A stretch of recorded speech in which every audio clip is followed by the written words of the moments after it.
Hai guys, kembali lagi bersama gue di Sakahayang Review. By the way, apa kabar kalian yang tak sabar menanti film bertabur bondon Sing Kalem Atuh?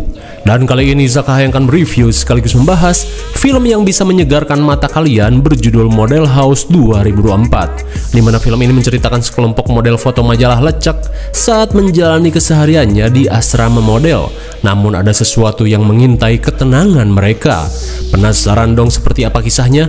Oke lah, daripada sabun keburu bolong, mending kita langsung saja ke pembahasannya. Dan jika kalian suka dengan channel ini, seperti biasa silahkan subscribe aja biar gak ketinggalan video menarik lainnya dari Sakahayang. Film ini diawali dengan diperlihatkannya seorang cewek seksoi bernama Bella yang sedang teleponan bersama bestinya. Lantas Bella yang merupakan seorang model majalah lecek dihampiri oleh fansnya yang mengajaknya berselfie suka esi.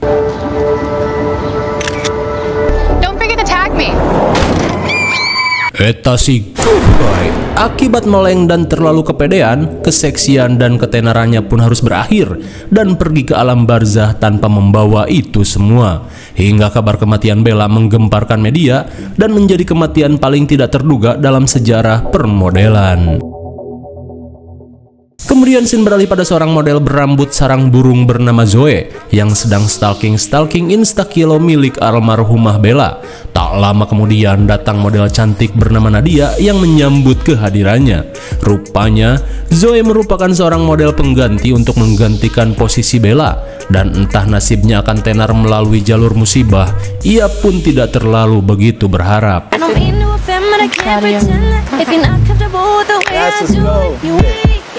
Yeah, keep the hands up. Yes, babe. Love it. Have you seen that?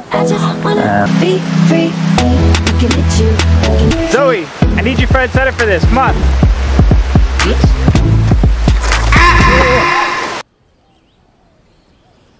Suwe sekali, di hari pertama pemotretan, Zoe malah mengalami musibah.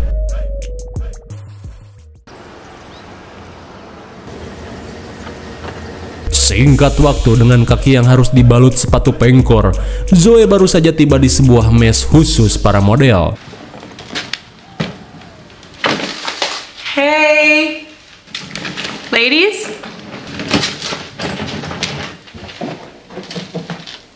Yo, switch with me. Saat mengecek kamar, Zoe kembali disambut Nadia yang selalu ramah terhadapnya. Ia pun meminta Zoe untuk beristirahat untuk memulihkan ceker sebelum besok melakukan pemotretan. Kemudian Nadia memberikan sebuah baju gemes untuk bersantai.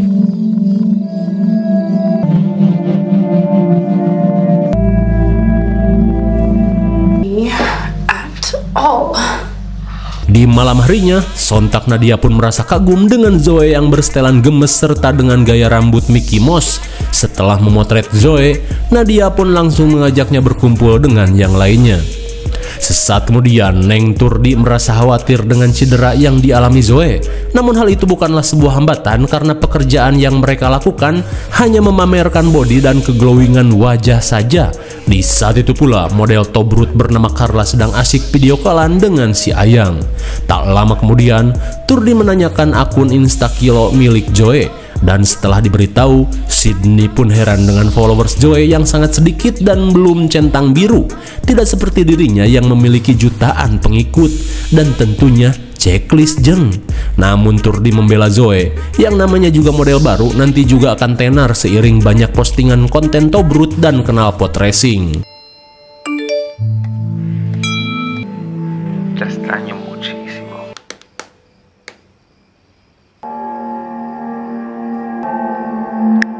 Di tengah kebingungan, tiba-tiba saja Zoe mendapat DM dari salah satu pengikutnya bernama Good Guy. Zoe pun heran dengan Good Guy yang so asik, namun Zoe yang mudah dirayu malah asik DM-an dengan orang tersebut.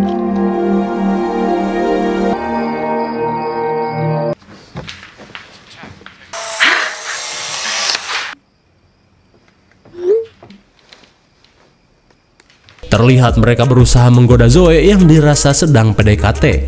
Namun Sydney memperingatkan Zoe jika seorang model pantang membalas DM dari orang yang belum ia kenal betul, karena takutnya ada modus kejahatan yang mengintai. You okay? Yeah. Real life rom-com. Oh shit, it's Steven. Di tengah obrolan, Nadia pun kesal saat melihat si Ayang yang tiba-tiba mengunjungi asrama model. Lantas si Ayang bernama Steven berkata jika kedatangannya hanya ingin meminta maaf karena dirinya sempat membuat Nadia bete akibat sering scroll-scroll dan like video-video cewek tobrut. Hingga di tengah cekcok, Nadia yang malu dengan teman-temannya meminta Steven untuk pergi. Meskipun bete, ia yang tidak ingin diputuskan Nadia hanya bisa menurut saja. Beberapa saat kemudian, setelah berganti skin dengan baju kurang bahan, mereka berencana menikmati malam dengan berendam. Oh, are we leaving our tops on? Oh, there she is. It comes off. Meski bak mandi sudah sempit, Zoe pun diajak untuk ikut, tapi mereka mengingatkan untuk jangan sampai cepirit di bak mandi. Sesaat kemudian, Nadia yang kepo meminta Zoe untuk jujur tentang orang yang mendm-nya. Lantas Zoe berkata jika saat ini ia dan orang tersebut hanya menjadi teman chat biasa untuk mengisi kegabutan. Zoe pun kembali diingatkan untuk tidak langsung baper karena takutnya orang tersebut hanya ingin memanfaatkan Zoe. Dirasa berendam sudah cukup, Carla mengajak teman-temannya untuk live sambil meningkatkan followers.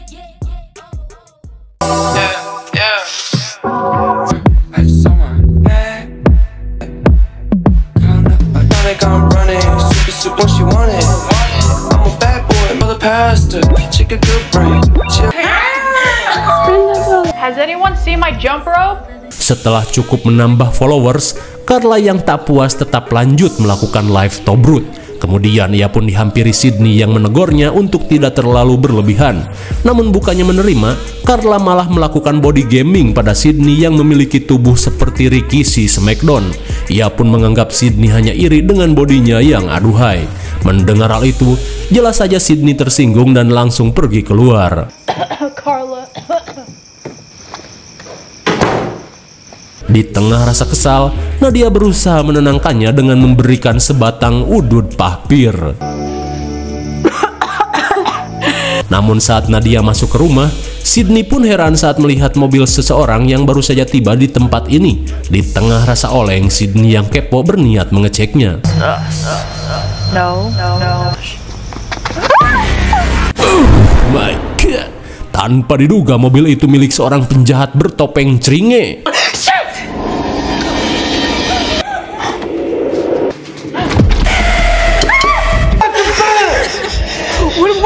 Setelah menahan keempat model, mereka pun merasa ada satu orang yang belum diamankan. Di saat itu pula Nadia yang belum tertangkap pun kaget saat melihat teman-temannya ditahan oleh dua orang penjahat.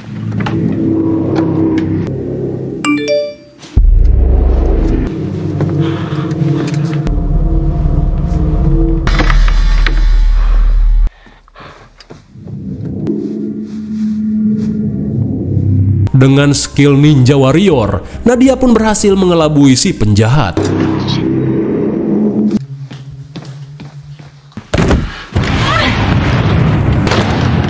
What's up, Buttercup? Suwe sekali, Nadia pun harus tertangkap seperti yang lainnya.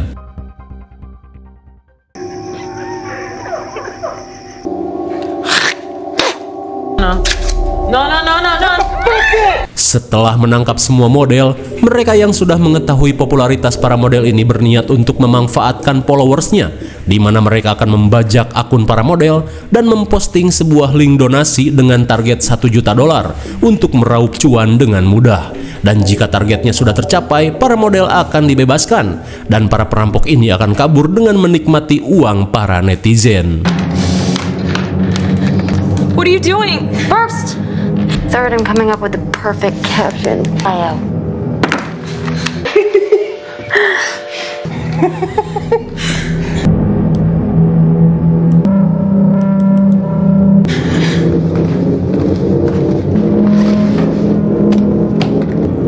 for the main event. Setelah membajak akun, mereka pun langsung memantau link donasi yang mereka posting. 5 racks in and we've only been live with... Shit, you're right.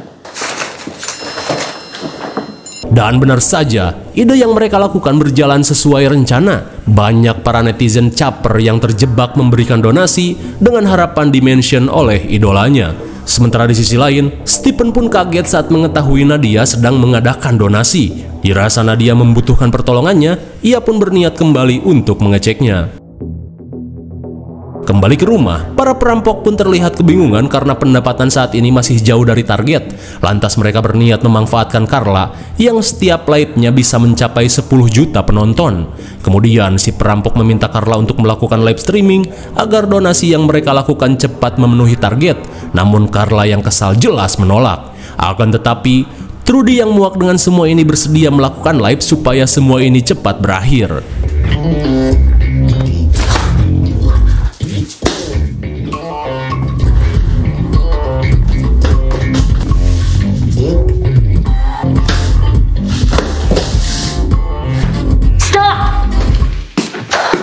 Setelah melakukan live, rencana yang mereka lakukan masih belum memuaskan, dan sayang sekali mereka pun harus bersabar ditahan lebih lama. Mendengar hal itu, Carla pun akhirnya bersedia untuk live Tobrut. Get up, let's go. And we're live. I need you to donate to this charity. Help! Call the police! We're being held! Never went live. Rupanya rencana Carla sudah diketahui oleh si perampok. Di tengah kepanikan, ia pun berusaha melakukan perlawanan. Help us! We need help! My God. Akibat kejadian tersebut, Carla si Tobrut pun harus meninggoy setelah kejedot meja. Hal itu pun jelas membuat para perampok panik karena hal ini di luar rencana. Akan tetapi karena kepalang tanggung, mereka pun berencana menyembunyikan jasad Carla terlebih dahulu.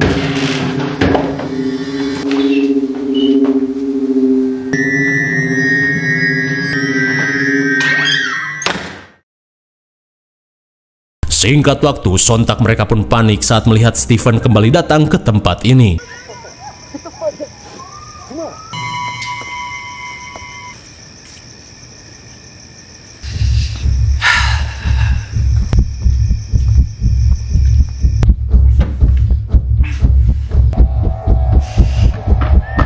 Akibat asik melihat cewek-cewek seksoy, para model malah keburu disembunyikan. Di tengah keheranan, Steven ditemui salah satu perampok bernama Thomas yang mengaku sebagai manajer para model. Ia pun mengatakan jika para model sudah beristirahat dan tak bisa diganggu. Meski terdengar aneh, Steven berusaha untuk percaya sambil mencoba menghubungi ayangnya. Nadia, hey,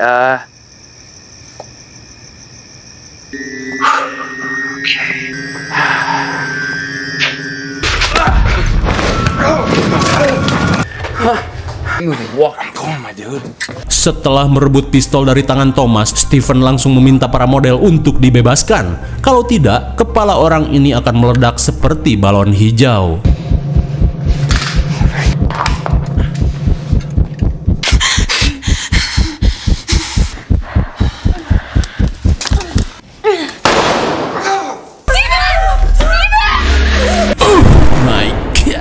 Sungguh tanpa diduga, Steven pun harus tewas setelah ditembak Flip yang merupakan kakak dari si perampok. Bagaikan mantan penjahat kelas Jair, Flip yang melihat Thomas berdarah meminta si adik untuk mengobati Thomas karena takutnya darah Thomas akan terlacak ke polisian. If it wasn't for him, Loverboy would have taken you out. Sesaat kemudian, Annie berusaha menenangkan Thomas karena rencana yang mereka lakukan pasti akan berhasil. Dan di saat itu pula, Sydney harus terikat di depan api unggun. Sementara di dalam, dengan gelagat bak psikopat, Flip terlihat akan melakukan sesuatu.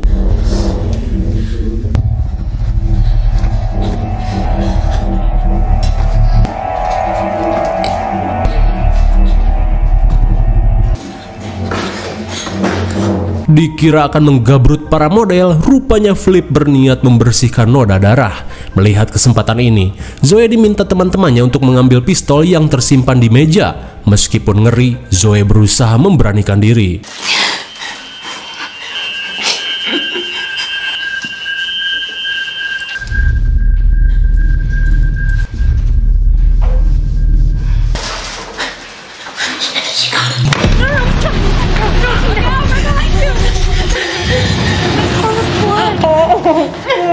Suwe sekali, usaha Zoe pun harus gagal setelah Flip menyadari pergerakannya. Sementara di luar, Sydney yang terikat berusaha melepaskan diri.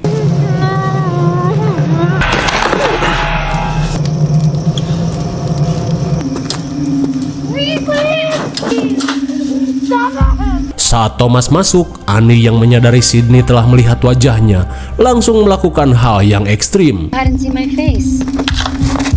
Bagaikan singkong bakar, si semok Sydney akhirnya dibubuikan ke dalam api unggun. Apakah Sydney sudah modar? Sementara itu, Thomas berusaha memisahkan Flip yang sedang menganiaya Zoe. Melihat mereka bertengkar, Nadia yang mempunyai kesempatan berusaha mengambil pistol.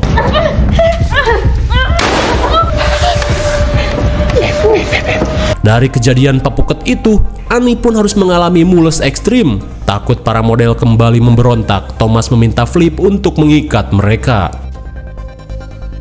Sesaat kemudian, Thomas yang melihat ayangnya mules tak tertahankan berusaha untuk menenangkannya. Terlebih uang yang mereka kumpulkan belum mencapai target.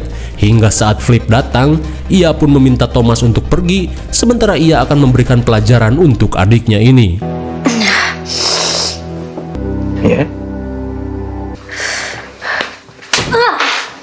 Rupanya Flip kecewa dengan adiknya yang bertindak ceroboh hingga membahayakan dirinya sendiri. Sesaat kemudian, para model yang melihat Annie tertidur berusaha untuk melepaskan diri. Wait, I have an idea.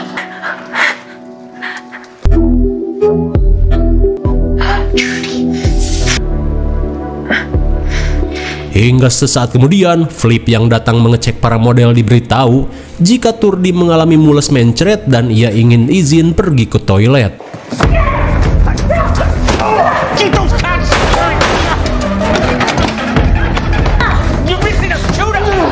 Di tengah kekacauan yang terjadi, rupanya Sydney masih selamat meski dengan sedikit luka gosong di tubuhnya, dan kini ia berusaha untuk melawan.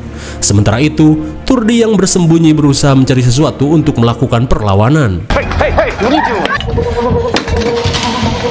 Huh? Where you at? Son of a fuck, you got fucking shit!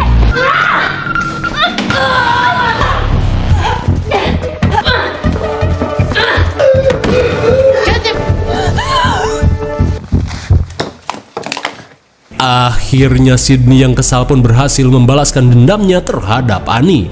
Sementara di sisi lain, Turdi yang melarikan diri berusaha kabur melalui garasi.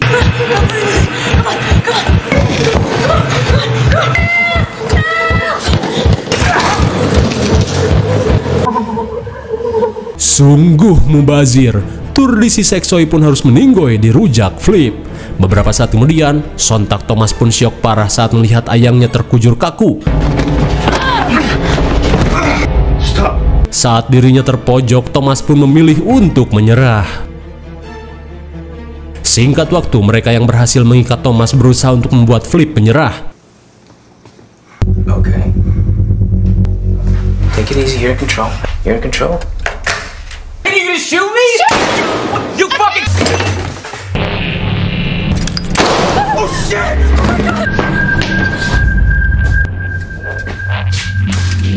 Setelah menghabisi Sydney, Flip pun kebingungan mencari keberadaan Nadia. Namun di saat itu pula, Nadia yang bersembunyi berniat melakukan sesuatu.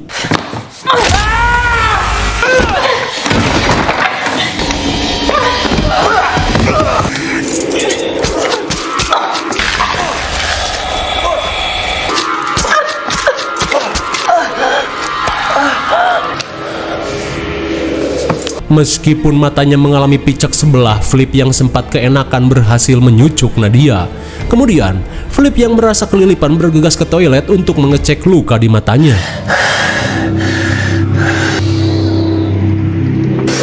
Linu sekali, Flip pun harus menerima kenyataan jika dirinya harus menjadi Kakashi tanpa saringan. Di saat itu pula, Zoe yang keluar dari persembunyian syok parah saat melihat keadaan Nadia yang sekarat.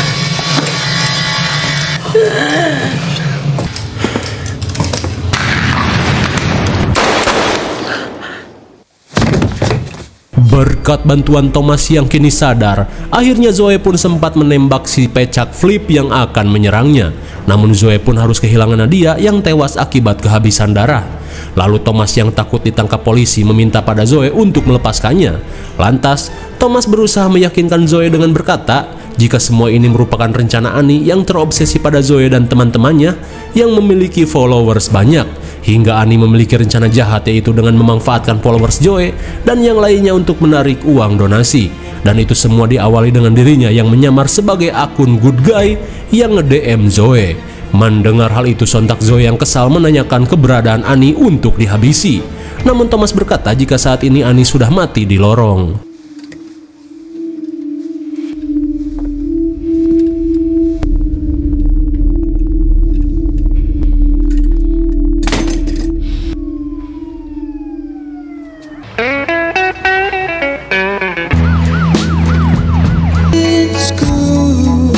Let me see your hands. Walk toward me. I got her. Move. Over there. Let's go. Over here. Akhirnya semua mimpi buruk ini berakhir setelah polisi datang meskipun terlambat. Lalu film pun sudah berakhir. Bagaimana film yang sangat seru dan mencengangkan, bukan? Ketenaran dan mempunyai rupa menawan tidak menjamin semua akan baik-baik saja. Malahan resiko semakin besar karena semakin banyak orang yang mengenal kalian, semakin banyak pula kejahatan yang mengintai. IMDb untuk film ini adalah 4,6 dan menurut kalian cocok sajalah dengan nilai segitu. Mungkin segini saja review dan pembahasan film Model House 2024. Jangan lupa like, share, dan subscribe supaya kalian tidak ketinggalan jika ada video menarik lainnya dari Sekahayang. Thanks for watching and see you on next video. Bye-bye.